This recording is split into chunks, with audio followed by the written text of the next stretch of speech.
Hello नमस्ते, कैसे आप सब लोग। तो चलिए हम लोग बात कर रहे हैं फंडामेंटल राइट। जैसा कि हमने पिछले वीडियो में देखा कि कैसे मौलिक अधिकारों की शुरुआत की और किस प्रकार के कितने मौलिक अधिकार हमारे संविधान में मूलतः थे और किस प्रकार हमने संविधान संशोधन किया और उसके बाद एक मौलिक अधिकार को हटा करके हमने उसे कानूनी अधिकार का दर्जा दे दिया। वो 44वां संविधान संशोधन था, 1978 में किया गया था और अब वह कानूनी अधिकार बन चुका है। इसके बाद हमारे संविधान में 6 मौलिक अधिकार मूलतः बचे थे, जिनमें से समानता का अधिकार, स्वतंत्रता का अधिकार, शोषण के विरुद्ध अधिकार, धार्मिक स्वतंत्रता का अधिकार और सांस्कृतिक एवं शिक्षा का अधिकार तथा संवैधानिक उपचार का अधिकार। ये 6 हमारे मौलिक अधिकार बचे थे।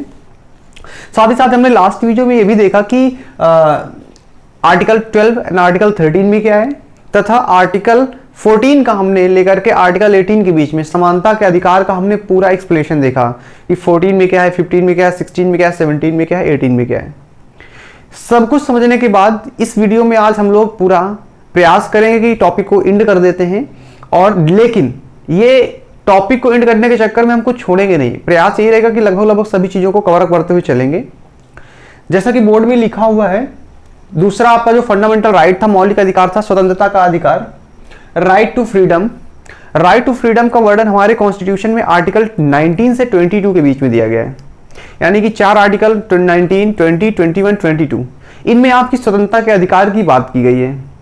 तो वन बाय वन हम इन चारों आर्टिकल को देखेंगे और इनके बारे में जो भी इंपॉर्टेंट क्वेश्चन बन सकते हैं उनको देखेंगे। देखिए एक चीज याद रखिएगा, मौलिक अधिकार एक ऐसा चैप्टर है जिसमें क्वेश्चन बनते ही बनते हैं। इस नजरिए से ध्यान रखना। और ये जो आर्टिकल 19 से 22 के बीच की है, यहां से तो सबसे ज्यादा संभावना है क्वेश्चन बनने की।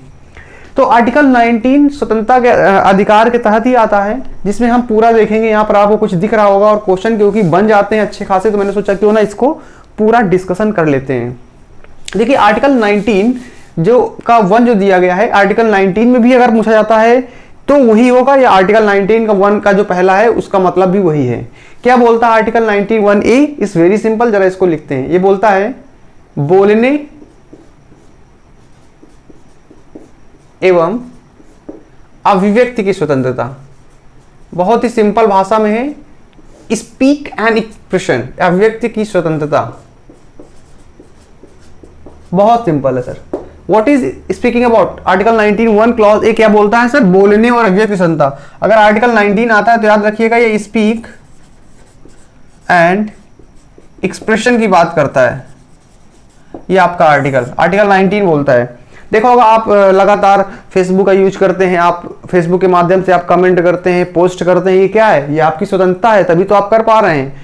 वरना आप चाइना पे हो, चाइना जैसे देश में न, वहां तो यूट्यूब तक आप नहीं प्रयोग कर सकते, यूट्यूब तक नहीं चला सकते बिना सरकार की परमिशन में, सबको अलाउड नहीं होता है। सो बहुत सारी कंडीशंस है, सोशल साइट का प्रयोग तो सब कर ही नहीं सकते हैं। तो ये हमारा आर्टिकल 19 हमको प्रोवाइड करता है कि हम बोल सकते हैं, किसी मुद्दे पर अपने विचार रख सकते हैं। बोलने मतलब विचारों की अभिव्यक्ति का स्वतंत्रता है आपकी, ठीक है ना। आर्टिकल 19(1) इसी के तहत हमारी प्रेस की स्वतंत्रता भी आती है। प्रेस की स्वतंत्रता, मीडिया जो है, प्रेस की स्वतंत्रता, ये हमारा जो है ना सर, ये हमारा आर्टिकल 19 के अंतर्गत ही आता है, ठीक है। तो आर्टिकल 91 के तहत बोलने एवं स्वतंत्रता तथा प्रेस की स्वतंत्रता का भी वर्णन हमारा आर्टिकल 19 के अंतर्गत दिया गया है। अच्छा, अब क्योंकि अब हम बात कर रहे हैं आर्टिकल 19 के बारे में, तो भैया आर्टिकल 19 में हमने ये तो देख लिया, लेकिन आप बोलोगे किसको? प्रश्न तो अगला ये उठता है ना, किसको बोलोगे? सुनने वाले भी तो लोग होने चाहिए, और सुनने वाले लोग होने चाहिए तो भैया आपके आसपास एकत्र होंगे, खड़े होंगे, आपकी बातें सुनेंगे। तो देखिए ये जो आर्टिकल लिखे हुए हैं ना, ये कोई कठिन आर्टिकल नहीं है, बहुत आसान है याद करना, और इनको हम सिस्टमेटिक तरीके से चलेंगे समझते हुए, ठीक है। तो किसी प्रकार की कोई दिक्कत नहीं होने वाली। आर्टिकल 19 1A कभी क्या बोलता है, एक सेकेंड थोड़ा सा, हाँ ठीक है। आर्टिकल 19 का 1 कभी क्या बोलता है? आर्टिकल 19 1 भी बोलता है। बहुत आसान है, जरा समझिएगा। देखिए आप जब अपने विचारों को अभिव्यक्त करेंगे तो आपके पास क्या होने चाहिए? लोग होने चाहिए सुनने वाले। तो आर्टिकल 19 बी क्या बोलता है? कहता है कि भैया शांतिपूर्ण तरीके से एकत्र होने की स्वतंत्रता, मतलब एकत्रित होने की स्वतंत्रता। क्या कर सकते हैं सर? आप गैदरिंग कर सकते हैं सर, ये आपका फंडामेंटल राइट है, मौलिक अधिकार है, लेकिन शांतिपूर्ण तरीके से, वायलेंस नहीं होना चाहिए, ये याद रहे। तो शांतिपूर्ण तरीके से क्या हो सकते हैं सर, एकत्रित हो सकते हैं। ये आपका फंडामेंटल राइट। पहले आपने बोल लिया, फिर आप क्या होगा, जब बोलोगे तो लोग इकट्ठा होंगे। अच्छा, अब बहुत सारे जब आपकी बात सुनेंगे लोग तो आपको फॉलो करने लगेंगे, फॉलोअर्स बन जाएंगे। अब जब फॉलोअर बन जाएंगे तो आप चाहेंगे कि एक ऐसा समूह बनाया जाए जिसमें आपके सभी फॉलोअर्स आपके साथ रहें। इसीलिए जो अगला अधिकार दिया गया है 19(1) क्लॉज सी क्या बोलता है सर जी, यहां पर आप समूह बना सकते हैं, समूह बनाने की स्वतंत्रता दी गई है, समूह बनाने की स्वतंत्रता। देखिए कितना आसान है, बहुत आसान है स्वतंत्रता। मतलब कीवर्ड आपको ध्यान रखना है। सबसे पहले आप क्या बोलेंगे, जब आप बोलेंगे तो लोग इकट्ठा होंगे, जब वो लोग इकट्ठा होंगे तो आप क्या करेंगे सर, समूह बना लेंगे। अच्छा, अब जब आप समूह बना लेंगे, संस्था बना लेंगे, इंस्टीट्यूट तैयार कर लेंगे, तो भैया उसको करोगे क्या, उसका माध्यम क्या, पूरे देश में फैलाओ अपनी बातों को। और जब पूरे देश में फैलाओगे उसके लिए अगर कोई गलत कर रहा हो उसके खिलाफ आंदोलन भी कर सकते हैं आप। तो सर जी आर्टिकल 19(1) क्लॉज डी क्या कहता है, आंदोलन करने का शांतिपूर्ण तरीके से, लेकिन शांतिपूर्ण तरीके से आंदोलन करने का अधिकार। ये कीवर्ड है, आंदोलन करने का अधिकार। क्लियर? ये आपका आर्टिकल 19(2) बोलता है। अच्छा, अब आप आंदोलन भी कर रहे हैं, पूरे देश में आंदोलन कर रहे हैं। आप यूपी से आंदोलन करते करते दिल्ली पहुंच गए। अब जब दिल्ली पहुंच गए तो आपका मन करेगा सर वहीं रहने लगे। अब वहां पर रहने लगोगे तो भैया घर लेना पड़ेगा कि नहीं लेना पड़ेगा। तो अगला अधिकार सर आर्टिकल 19(1) से क्या है, ये स्वतंत्रता देता है निवास, देश में कहीं भी निवास बनाने का अधिकार, देश में कहीं भी, ये आपका फंडामेंटल राइट है सर जी। आप दिल्ली पहुंच गए सर, आप दिल्ली से महाराष्ट्र पहुंच जाइए, कोई दिक्कत नहीं, आप वहां रह सकते हैं। मुंबई सर जो आपकी राजधानी है सपनों की, वहां जा सकते हैं सर, वहां पर बस सकते हैं, वहां पर रेजिडेंस बना सकते हैं अपना। मतलब कीवर्ड क्या है सर, रेजिडेंस। तो भैया क्या है, बोलने की स्वतंत्रता, एकत्रित हो जाइए, समूह बना लीजिए, आंदोलन कर लीजिए भैया, फिर निवास करने लगना। सर अब वर्तमान में आर्टिकल 19(1) क्लॉज एफ अब नहीं है, पहले था, अब नहीं है सर, इसको हटा दिया गया सर। इसको क्या कर दिया गया, हटा दिया गया। वही सर राइट टू प्रॉपर्टी संबंधित था सर। ये आर्टिकल 31 के साथ साथ आर्टिकल 19(1) एफ को भी हमने हटा दिया। अच्छा, अब क्या है सर, आर्टिकल 19(1) क्लॉज जी ये बचा। अब इसमें क्या है सर, इसको जरा समझिएगा। बात ये है कि अब आप यूपी छोड़ करके, अपना घर बार छोड़ करके आप दिल्ली में बस गए जाकर के, आपकी सारी संपत्ति जायदाद कहां पे सर, यूपी में थी, लेकिन आपने यहां से छोड़ दिया, आप दिल्ली पहुंच गए। अब आपको अपना घर चलाने के लिए आय का साधन भी होना चाहिए। इसीलिए आर्टिकल 19(1) क्लॉज जी कहता है कि भैया कहीं भी आप व्यवसाय कर सकते हैं, जॉब पा सकते हैं, आजीविका का साधन उपलब्ध कर सकते हैं। यानी कि देश में कहीं भी आजीविका प्राप्त कर सकते हैं। पहले साहब ऐसा था कि ये जो आर्टिकल है, ये आर्टिकल रेजिडेंस वाला, जैसे कंडीशन होगा निवास का, ये जम्मू कश्मीर में लागू नहीं होता था, लेकिन अब जम्मू कश्मीर में भी लागू होगा, आप वहां भी निवास बना सकते हैं।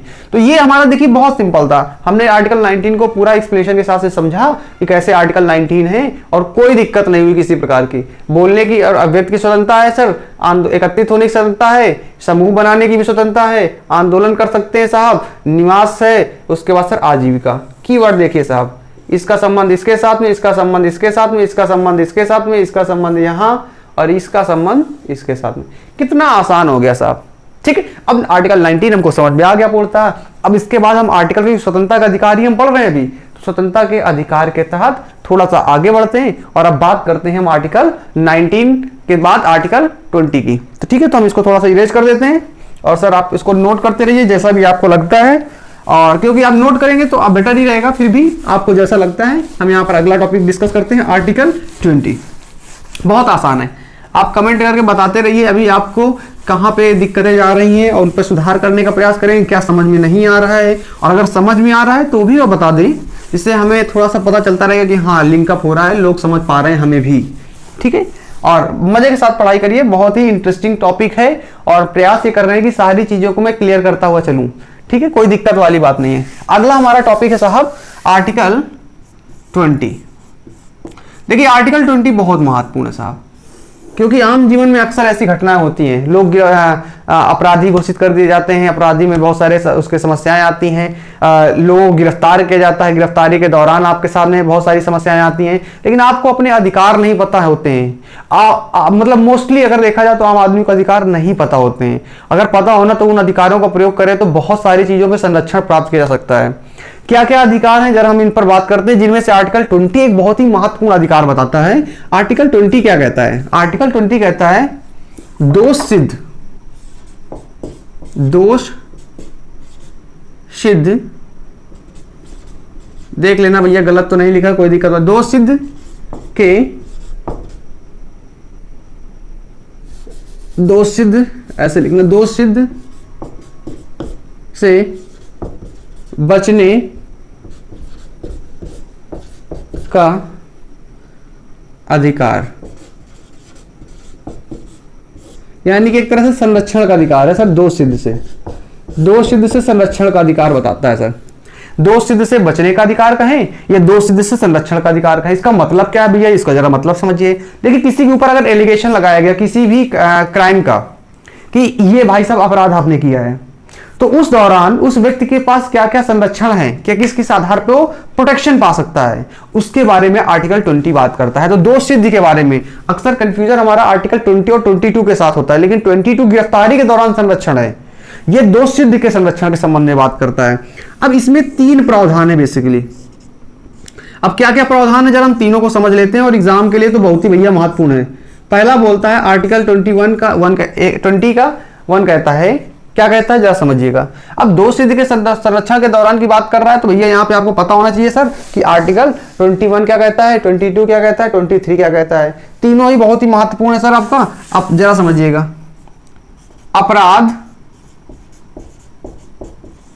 अपराध के समय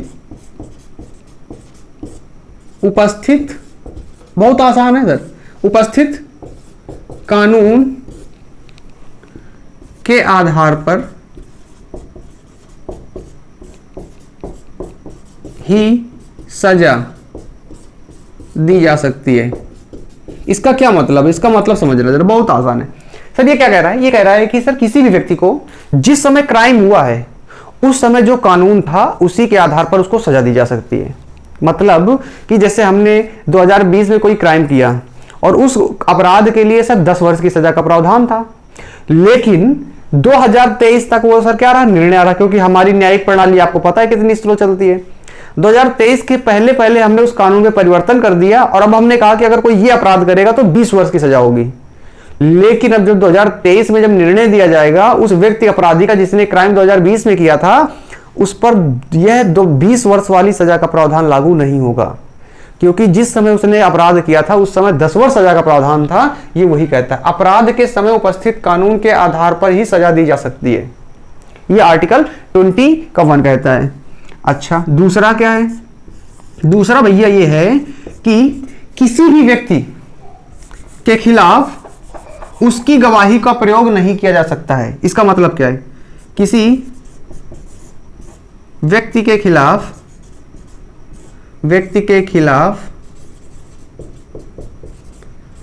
उसी की गवाही का प्रयोग नहीं किया जा सकता। What is the mean of this one? किया जा सकता, बहुत आसान है।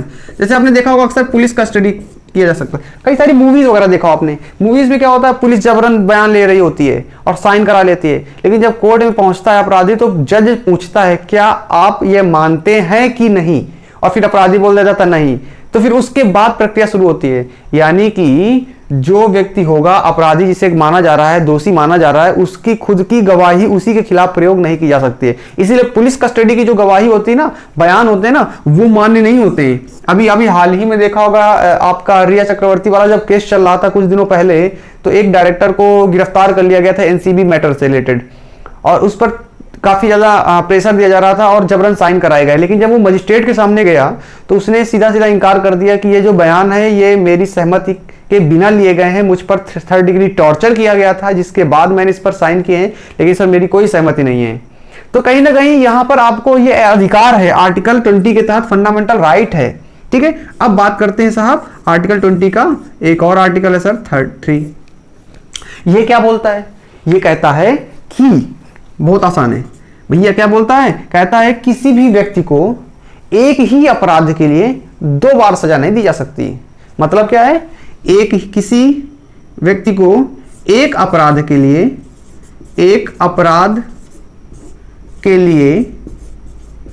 2 बार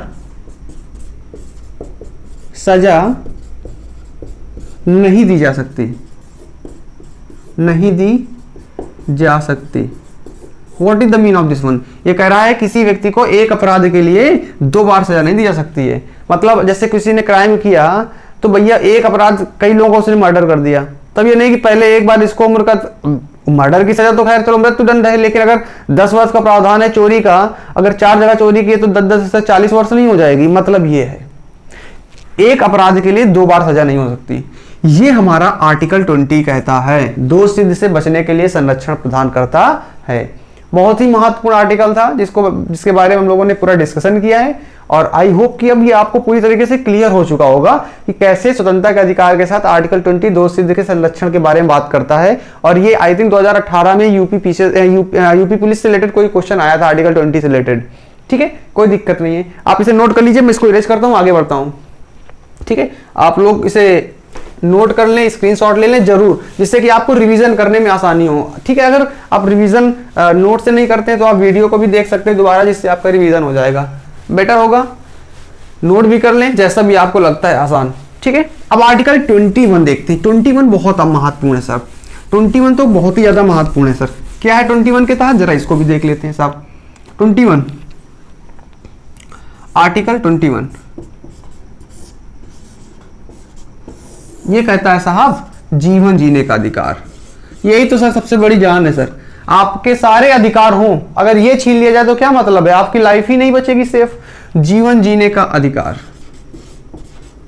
जीने का अधिकार, जीवन जीने का अधिकार, इसी को कह सकते हो प्राण और दैहिक अधिकार, कुछ भी बोले, राइट टू लाइफ कहें, कुछ भी कहें साहब, सब कुछ बराबर है। राइट टू लाइफ, जीवन जीने का अधिकार। आर्टिकल 21 कहता है, क्या कहता है आर्टिकल? जीवन जीने का अधिकार, हर व्यक्ति को जीवन जीने का अधिकार है। जीवन लेने का अधिकार नहीं है, आप सुसाइड नहीं कर सकते, आत्महत्या फिर के खिलाफ अगर करते हैं तो आपके खिलाफ एक्शन लिया जाएगा, लेकिन जीवन जीने का अधिकार है साहब, आपका पूरा अधिकार है आपको। तो सर ये हमारा आर्टिकल 21 कहता है, लेकिन इतना ही नहीं है 21, इसके साथ कुछ और प्रावधान है। जैसे आपने देखा होगा रात के 10 बजे के बाद अब डीजे बजाना क्या हो गया सर, बैन हो गया सर। रात के 10 बजे के बाद स्पेशल परमिशन लेनी पड़ती है और आपको बहुत स्लो बजाना पड़ता है, कुछ ऐसी कंडीशंस होती हैं। लेकिन ये बंद क्यों किया गया, क्वेश्चन तो ये है ना साहब। सर इसके लिए क्योंकि आर्टिकल 21 के तहत एक कंडीशन और डिराइव्ड फंडामेंटल राइट है जो कहता है कि sir right to sleep is also your fundamental right. Right to sleep, सोने का अधिकार, मतलब अच्छी नींद लेने का अधिकार, is also your fundamental right under the article 21 that come under the right to life, जीवन जीने का अधिकार। अब भैया अगर देर रात तक डीजे बजेगा तो लोगों को नींद नहीं आएगी तो कहीं ना कहीं से उनके मेंटल बैलेंस में डिस्टर्बेंस क्रिएट करेगा, और वो जीवन जीने के अधिकार का क्या कहलाएगा सर, वायलेशन कहलाएगा। इसीलिए सर राइट टू लाइफ के तहत आपका राइट टू स्लीप भी आता है। अच्छा, आपको शुद्ध हवा लेने का भी अधिकार, लेकिन अगर आप शुद्ध हवा नहीं ले रहे हैं तो आपके जीवन को खतरा होगा, आपकी उम्र कम हो जाएगी। कहते हैं दिल्ली में अगर आप 70 वर्ष तक लगातार रहते हैं, पैदा होते, तो ये मान के चलिए कि प्रदूषण की वजह से आपकी उम्र में लगभग 7 वर्ष का इजाफा कम हो जाएगा, यानी कि आप 63 वर्ष तक जिएंगे अगर आप दिल्ली की जगह किसी और जगह पर जी रहे होते। समझिए प्रदूषण का कितना बड़ा रोल हो रहा है सर। यही कंडीशन यहाँ पे आती है, तो हम यहाँ पर समझ रहे हैं सर शुद्ध हवा में जीने का अधिकार भी आपका एक फंडामेंटल राइट है। शुद्ध हवा में जीने का अधिकार, में जीने का अधिकार। अब देखिए कितना महत्वपूर्ण है सर। ठीक है, इसके तहत आपका बहुत सारी है प्रावधान दिए गए, लेकिन इनमें से एक आर्टिकल ही अपने आप में है जो बहुत ही महत्वपूर्ण है। आर्टिकल 21 का सर ए, ये आर्टिकल ये अपने आप में एक दिया गया है। और ये क्या कहता है, जरा इसको भी समझ लेते हैं, बहुत ही आसान है सब। ये कहता है कि 6 से 14 वर्ष की उम्र के बच्चों को शिक्षा पाने का अधिकार है। राइट टू एजुकेशन इसे कहते हैं, शिक्षा पाने का अधिकार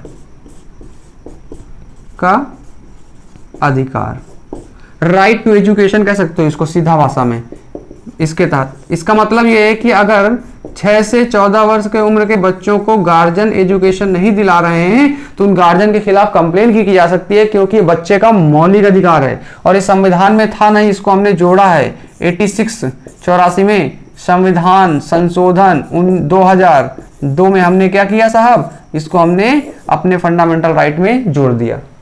इसके साथ हम देखेंगे कि ये मौलिक अधिकार के तौर पे, मौलिक कर्तव्य के तौर पर भी हमने इसको जोड़ा हुआ है 86वें संविधान संशोधन में, जो हमारा 11वां मौलिक कर्तव्य बनता है आगे। तो ये तो भैया हमारा आर्टिकल 21 था, जिसमें हमने स्वतंत्रता के अधिकार के तहत जीवन जीने का अधिकार को हमने पूर्णतः समझ लिया। अब इसके बाद आखिरी हमारा स्वतंत्रता के अधिकार का आर्टिकल 22 बचता है साहब। तो क्यों ना हम 22 को भी समाप्त कर लेते हैं एक साथ में। बहुत आसान है, जरा सा इसको आपको देख लेते हैं एक साथ में कि हमारा स्वतंत्रता का अधिकार के तहत आर्टिकल 22 क्या कहता है और क्यों इतना महत्वपूर्ण है आर्टिकल 22, इसको भी थोड़ा सा समझेंगे हम यहाँ पे। ठीक है, आर्टिकल 22 बहुत महत्वपूर्ण है भाई साहब, इसको आप इग्नोर नहीं कर सकते हैं। ठीक है, बहुत ही ज्यादा महत्वपूर्ण है आर्टिकल 22। गिरफ्तारी से संबंधित है। आपको पुलिस पकड़ती है सर, पुलिस पकड़ते समय आपके पास कौन कौन से अधिकार हैं जो आप प्रश्न पूछ सकते हो, गिरफ्तारी के दौरान आप जान सकते हो और आपके मौलिक अधिकारों के अंतर्गत आते हैं। ठीक है, तो जरा हम इसको समझ लेते हैं। आर्टिकल 22, एक मार्कर कहाँ गया आपका जी, ये देखिए। ठीक है, चलिए हम बात करते हैं आर्टिकल 22 क्या बोलता है। आर्टिकल 22 भैया, आर्टिकल 22, आर्टिकल 22 भैया कहता है गिरफ्तारी के दौरान, पहले तो सीधी भाषा समझ लीजिए, गिरफ्तारी के दौरान